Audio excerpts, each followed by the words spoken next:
I sat in the stiff leather chair, staring at the mahogany table in front of me.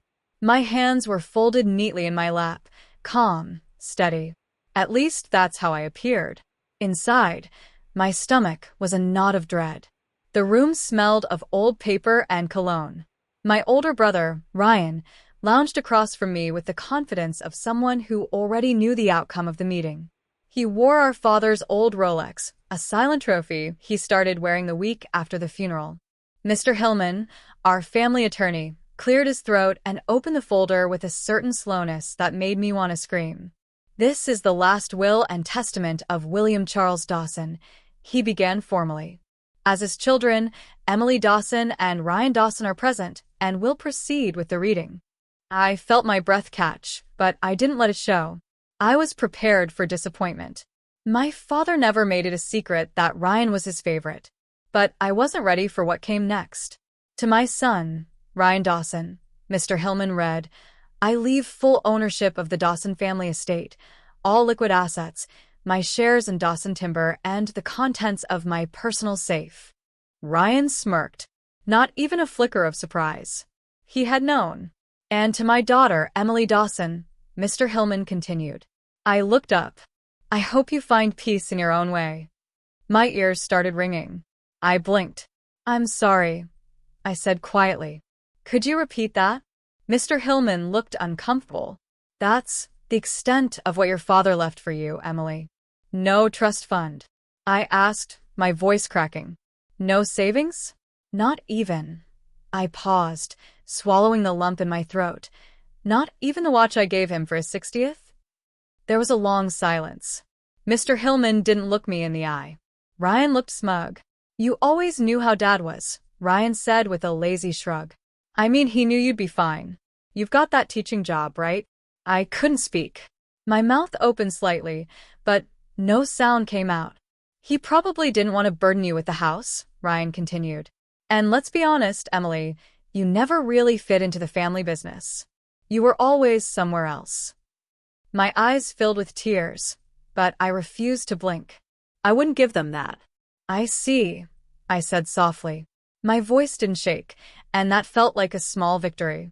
Mr. Hillman tried to backtrack. "I can walk you through options, Emily.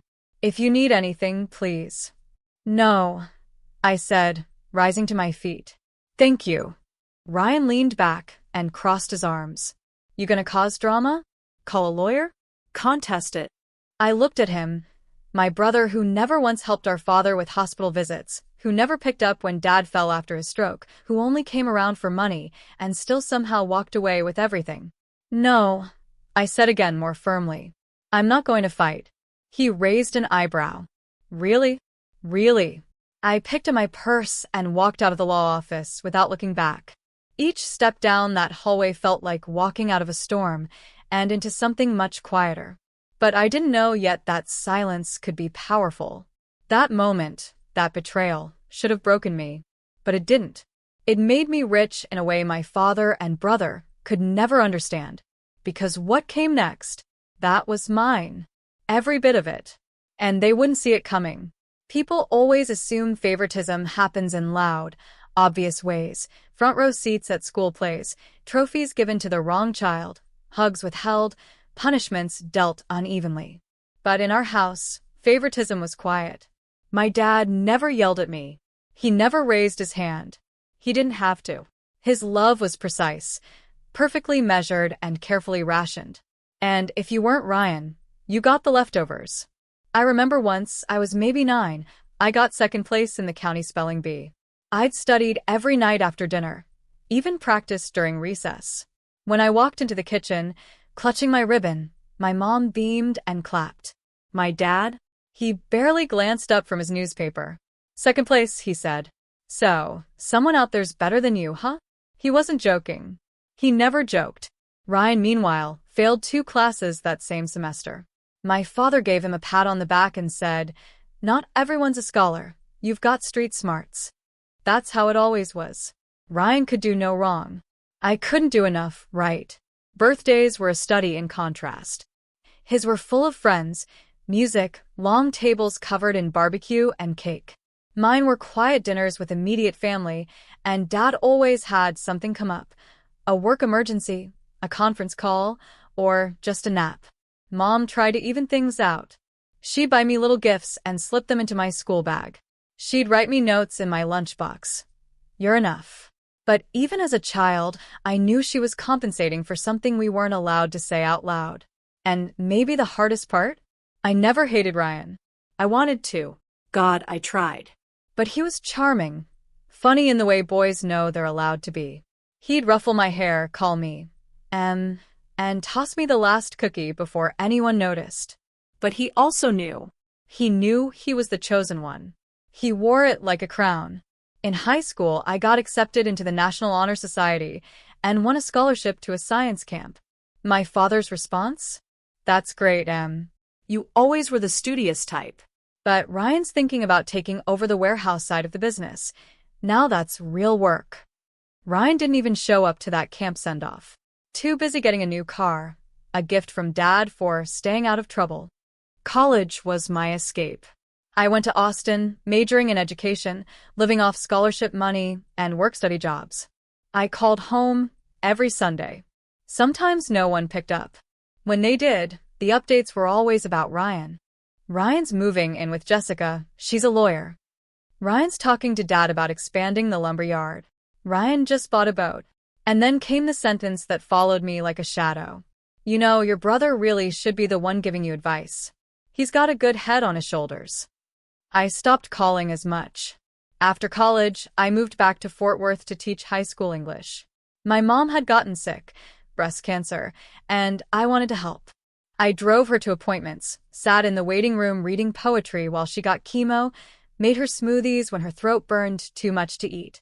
Ryan? He visited once a month, sometimes less. When he did, he brought expensive fruit baskets and talked the whole time about himself. But Dad still praised him. "He's busy," Dad would say. "Running things isn't easy." I never reminded him that I, too, was working full-time. That I, too, was barely sleeping between grading papers and taking care of Mom. When Mom passed, I expected something to shift. Maybe grief would clear his vision. Maybe he'd see me. Finally see me. But no. At her funeral, Ryan gave the eulogy. I wasn't asked to speak. He ended his speech with, "You always said I was your sunshine, and I'll shine brighter for you now." I wanted to scream. I was the one holding her hand when she died. I was the one who curled beside her in bed during the final nights when the morphine made her hallucinate. I was the one she whispered to when she was lucid. "Don't become bitter, Emily. Be the one who heals." I kept that promise. Even when it hurt. Even when Dad asked Ryan to move into the family house and take over everything, the business, the property, the land that had been in our name since 1892. Even when he said, "You're more of a city girl anyway, aren't you, Em?" I nodded. I smiled. And I took my quiet exit, stage left. I thought, maybe one day, I'd be enough. I thought, maybe he'd leave something for me in the end, not out of guilt, but out of acknowledgement. I was wrong. But what I didn't know then was this. Being overlooked was about to become my greatest gift. Because people underestimate the quiet ones. And while they were busy praising Ryan, I was building something bigger than all of them. And I did it without needing their permission. 2 weeks after the will reading, I got a call from my Aunt Meredith, my mom's older sister. She sounded uncomfortable. "Emily, sweetheart, I just wanted you to hear it from me before you saw it somewhere else." "See what?" I asked, already bracing myself. "Well, Ryan's throwing a celebration this Saturday. It's at your father's estate. They're calling it a legacy launch, some kind of rebranding party for Dawson Timber. He's inviting investors, old friends, even the mayor's office." I waited for the part that mattered. "I'm not invited, am I?" I asked quietly. Meredith hesitated. Ryan said he wanted to keep it focused on business stakeholders. That he didn't want drama. He said it wasn't personal. I let out a short laugh. "Not personal. Right." She lowered her voice. "Honey, I think he's worried about you showing up and making a scene." "Me?" I said, stunned. I didn't say a word at the will reading. I walked away. "I know," she whispered. But he said you've been cold since the funeral. That you're emotionally unstable. There it was. Gaslighting 101. Turn the calm one into the villain. I didn't argue. I just thanked Aunt Meredith for the call and hung up. Later that night, I checked my old email. Sure enough, there was a message from Ryan, sent 5 days earlier. One I hadn't seen. I know you probably heard about Saturday. I just want this to be a positive event, and your energy lately has been heavy. Please don't come. Honestly, we might not answer the door if you show up. Let's not make this harder than it has to be. Ryan. I stared at it for a long time. Not angry. Not crying. Just empty. Heavy. Not even worthy of a phone call. Not even worthy of pretending. For years I had believed that if I just kept showing up, stayed good, stayed small, I would eventually be seen. But this was the moment something inside me cracked. Not loudly. Not with rage. It was like the slow, painful peel of a bandage. The wound wasn't fresh. It had been festering for years. They'd just finally stopped pretending to care. And oddly, that brought clarity. I didn't scream. I didn't reply. I sat on the floor of my tiny apartment, pulled my knees to my chest, and whispered to the silence. He really meant it. He really left me nothing. Not just money. Not just property. He left me nothing emotionally. Nothing that said, you mattered. I thought of the boxes in my closet, old birthday cards from Mom, Polaroids from science camp, my acceptance letter to UT Austin. Things I had saved because I thought they were proof that I was worth something. But that night, those things felt like relics from someone else's life. I didn't sleep. I lay awake and replayed every maybe next time, every Ryan needs this more, every you're so strong, you don't need help. And then I remembered something my mom once said in the car on the way home from the hospital. Sometimes people love their favorite child because they see their own reflection in them. And sometimes they punish the one who's different because deep down, they know she's braver than they ever were. In that moment, I finally understood. They didn't leave me out because I was weak. They left me out because I was strong, because I had survived without them. And that made them uncomfortable. That night, I made a decision. Not to fight them. Not to prove anything. But to walk away, truly this time. To stop standing in the rain outside a house I was never welcome in, hoping someone would open the door. It wasn't rejection anymore. It was release. The next morning, I woke up and deleted Ryan's number. No ceremony. No drama. Just a quiet tap on my screen. Delete contact? Followed by a yes that felt like an exhale I had been holding since childhood. Then I opened my banking app and canceled the automatic $150 transfer I'd been sending every month to help cover part of Dad's old medication plan. Even after Mom died, I'd kept it going, just in case. But now they had Ryan and his new legacy launch. They didn't need me. I removed Dad's house from my GPS favorites. Removed my cousin's baby shower invitation from my calendar. She hadn't even texted me in over a year. I didn't think she'd notice. I took a shower in silence. Didn't play music. Didn't call anyone. And then I did something I hadn't done in years. I left my phone at home and went for a walk without telling a soul. There's a kind of power in that, in not being reachable. I walked through the small neighborhood park near my apartment, sat on a bench, and just breathed. No one called. No one checked in. And that, somehow, was the point. That day turned into a week. I didn't go on social media. Didn't scroll through photos of Ryan's party or read Aunt Meredith's live updates. I let them have their event. I let them have the mansion. I let them have each other. And I let myself go. Not in the way people say when they spiral, but in the way you drop a heavy bag after carrying it for too long. I let go of the need to be invited. I let go of waiting for my father's approval, like some kind of haunted inheritance.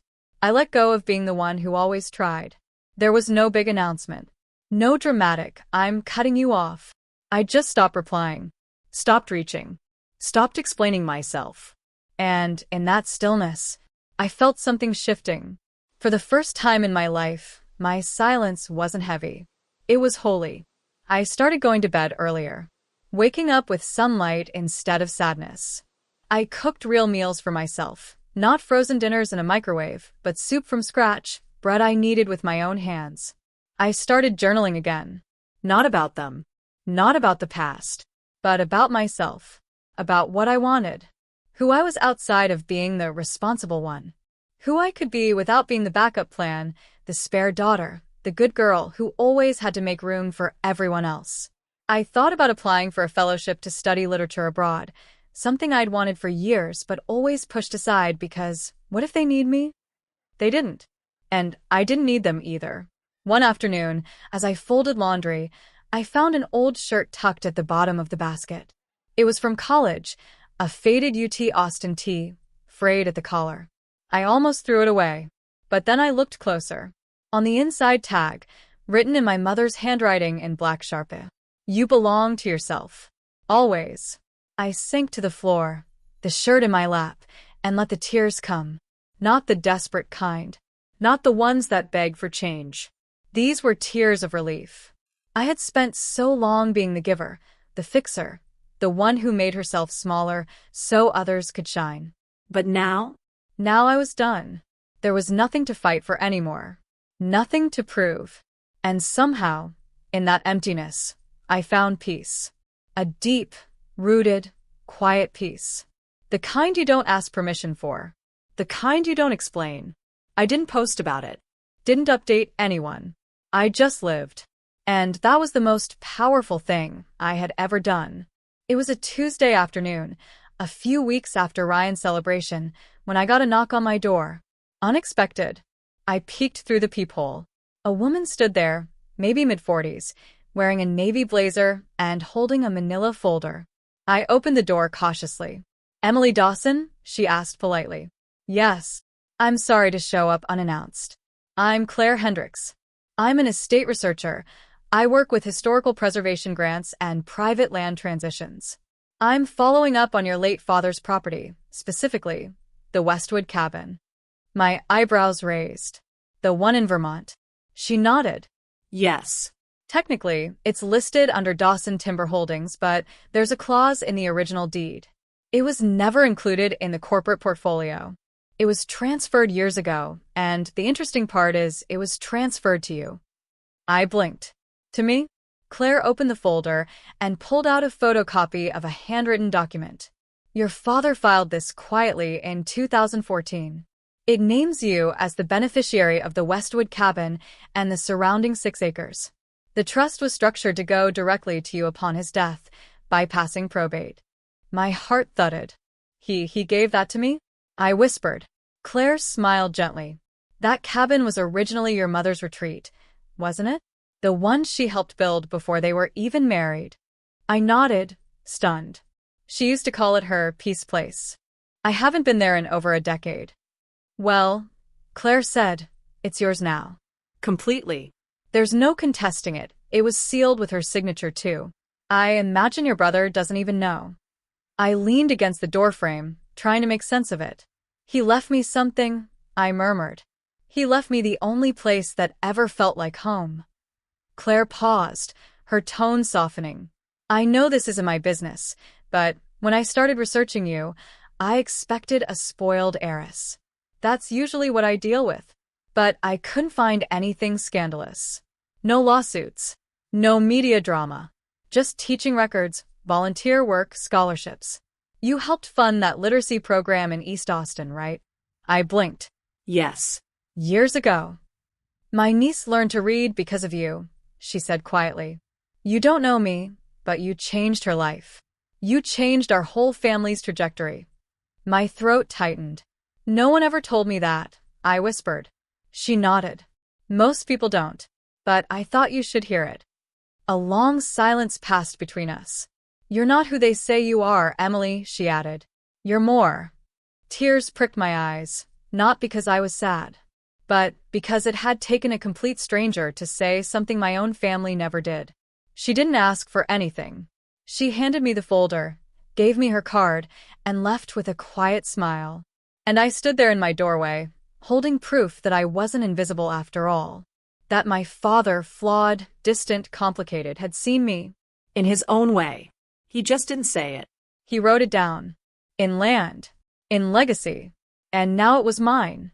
The next morning, I booked a one-way ticket to Vermont. No one knew. I didn't post. I didn't call. I just packed a duffel bag, locked my apartment door, and walked into a new chapter. Not to run away, but to walk towards something I didn't even know was waiting.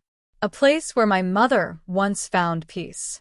A place where I could finally start again, not as someone's daughter, someone's sister, but as me. It didn't take long. Just 4 days after I arrived at the cabin, the messages started. First came the missed call from Ryan. Then a vague text. Hey, didn't realize you were in Vermont. Mind giving me a call when you get a sec? I didn't reply. The next day, an email from Aunt Meredith arrived in my inbox. Subject. Just checking in. Sweetheart, we saw on the property registry that you're listed as the sole owner of the Westwood estate. That must have been a surprise. Just wanted to make sure you're okay. Family's important. Let's not let confusion drive a wedge between us. Hope to hear from you soon. No mention of the party. No apology. Just smooth sentences crafted to sound caring while re-establishing control. I ignored her too. Then Ryan called again, twice in a row. This time, I answered. Emily. His voice was strained, as if trying too hard to sound relaxed. Hey, listen, I had no idea about the cabin. Seriously. No clue. It must have been one of Dad's weird back-pocket decisions. You know how he was. Silence on my end. I mean, you probably wouldn't want to keep it, right? He continued. It's pretty rundown. Not much value. Probably a nightmare to maintain in the winter. We could figure something out. Maybe I could buy you out? Or we could sell it and split the proceeds. There it was. We. Now that the asset had value, suddenly we were a family again. I'm not interested, I said plainly. He laughed lightly, unsure. Come on, Em. Don't be like that. This is just confusing. We should talk. I'll fly up. We can walk the property together. Maybe loop in Aunt Meredith. There's been a lot of emotion flying around, and I think... I'm not confused, I interrupted calmly. Long pause. He cleared his throat. You really think isolating yourself is healthy? What would Mom say if she saw this divide between us? There it was, pulling the mom card. I think she'd be proud I'm finally standing up for myself, I said quietly. He huffed. So this is about you now? No, Ryan, I said. It's always been about you. And that's the problem. I ended the call. No yelling. No insults. Just truth. The next day, Meredith posted a family throwback photo on Facebook. One from when we were kids, both of us in matching sweaters, Dad with his arm around Ryan, me slightly off to the side. Her caption read, No matter what happens, family is forever. Some of us may stray, but our doors remain open with love. Dozens of comments. Cousins. Friends. Old neighbors. All cooing over how sweet she was, how heartbreaking it must be to deal with a lost sheep. One comment stood out. People change when they inherit land. Sad to watch them forget who supported them their whole life. I didn't reply. I didn't post my side. What would I say? That I spent my whole childhood being passed over, and now they were trying to play PR cleanup? That their apologies were performance? I closed the app and went outside. The trees didn't care about Facebook. The wind didn't whisper half-truths. At the edge of the property was the old dock, worn, creaking, but still standing. I sat on it and let the quiet remind me. I wasn't here to defend my side. I was here to live my life. For the first time in years, I didn't need to explain. Let them twist the story. Let them pretend. I had something better than their version of the truth. I had peace. And that was worth more than any mansion, party, or throwback caption. A week passed. I spent my mornings cleaning the cabin, my afternoons hiking through pine trails, and my evenings reading on the porch wrapped in a knitted throw my mother once made. No emails. No texts. No calls. Until one day, a message arrived that changed everything. It was an email from a name I didn't recognize. Julia P. Navarro. Subject line: You saved my daughter's life. I clicked it, expecting spam. But as I read, my hands trembled. Dear Emily, you probably don't remember me, but over 8 years ago, you ran a Saturday morning literacy workshop in Austin at the East Oak Library. My daughter, Sophia, was in your beginners group. She was 6. She had just been diagnosed with selective mutism after surviving a house fire that took her father. She wouldn't speak to anyone. Not to me. Not to her teachers. But somehow, she connected with you. You didn't force her to talk. You just read to her. Every week. You brought books with bright pictures and gave her a little notebook with stars on the cover. That notebook became her voice. She started drawing, then scribbling, then writing. And then one day, she whispered to me, I want to be like Miss Emily. That was the first sentence she'd said in over a year. Today, Sophia is 14. She's a poetry award winner, a library volunteer, and dreams of becoming a speech therapist. All because you saw her, really saw her, when everyone else treated her like a broken thing. I know you've probably forgotten us, but I never forgot you. Recently, I saw your name mentioned in a preservation bulletin, something about a cabin transfer, and I thought, that's her. I had to write, to say thank you. You didn't just save her life. You gave her a voice. And in case no one else has told you recently, you mattered. You made a difference. You still do. With gratitude and love, Julia Navarro. I read the email 3 times. Then a 4th. By the end, my cheeks were wet with tears. I had almost forgotten that version of me. The woman who gave without thinking. The one who showed up on Saturdays with a tote bag full of storybooks and stickers, hoping to spark even the tiniest light in someone's eyes. And somehow, I had. Not for recognition. Not for praise. But just because it was right. I printed that email and taped it to the inside of the cabin's pantry door. Every morning, I read it before making coffee. It became my new mirror. Not the one my family handed me, cracked and warped with criticism, shaped by silence, but one that reflected the real me. The version I'd nearly lost in the shadows of favoritism. The girl who mattered. The woman who changed lives in quiet, invisible ways. No inheritance could buy that. No family reunion could undo it. I wasn't the disappointment anymore. I was the difference. It was a sunny morning in late May when they showed up. I had just returned from the farmer's market in town, arms full of wildflowers, honeycomb, and fresh bread, when I spotted Ryan's car pulling into the gravel drive. My breath caught in my chest. Behind him was Aunt Meredith's SUV. They both stepped out, dressed casually, trying to look harmless, but I knew better. Ryan raised a hand in a half-wave, half-surrender. Hey, he called out. We were just in the area. I didn't say anything. Aunt Meredith tried her usual bright smile. The place looks beautiful, sweetheart. You've really made it your own. I stood silently, the bouquet of daisies wilting in my grip. Can we come in? Ryan asked. Just a talk. No pressure. We just want to clear the air. I opened the door, not the cabin door, but the screen door that led to the porch. I set down the flowers on the small table and turned to face them. I appreciate that you came, I said softly. But I don't think there's anything left to clear. Emily, Meredith said, stepping closer. Families fight. Families misunderstand each other. We let things get messy, but we can fix this. You're still one of us. I looked at her carefully. I remembered all the times she sat silently at holiday dinners while Dad ignored me. All the times she redirected conversations away from my accomplishments. All the times she helped Ryan with applications, jobs, money, while I scraped by alone. You know what the hardest part was? I said. They blinked, waiting. It wasn't being left out of the party. It wasn't the house. It wasn't even the will. Ryan tilted his head slightly. It was realizing I was never actually one of you. That for years I showed up, tried harder, stayed quiet, gave more, hoping you'd one day see me the way you saw him.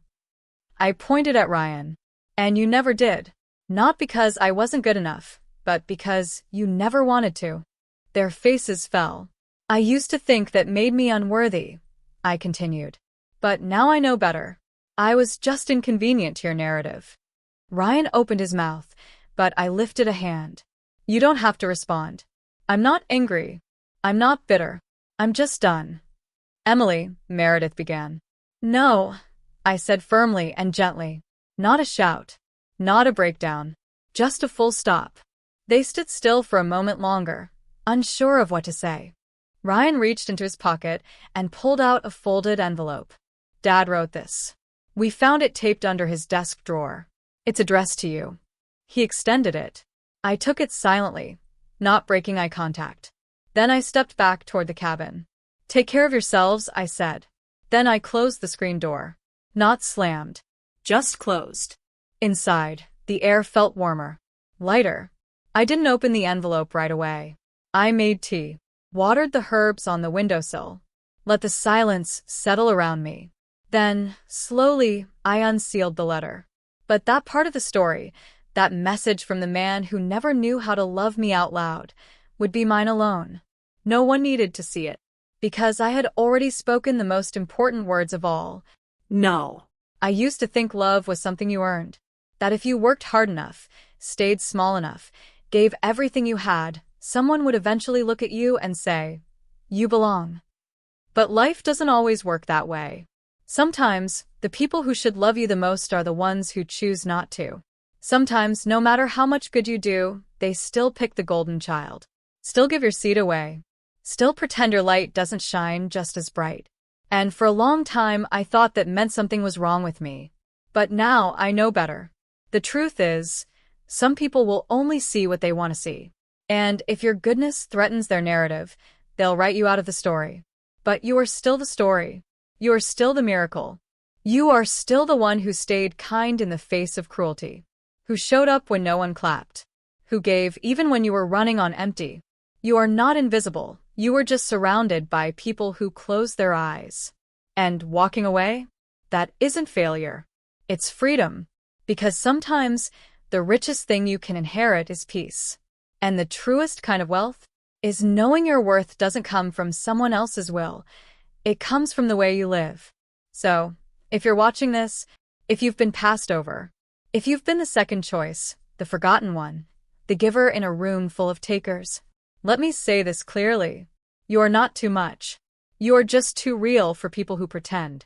You are not unlovable. You were just trying to bloom in soil that couldn't nourish you. And if no one ever told you this before, let me be the first. You were never the problem. You were the blessing they didn't recognize. And now? Now you get to walk away, not bitter, not broken, but free.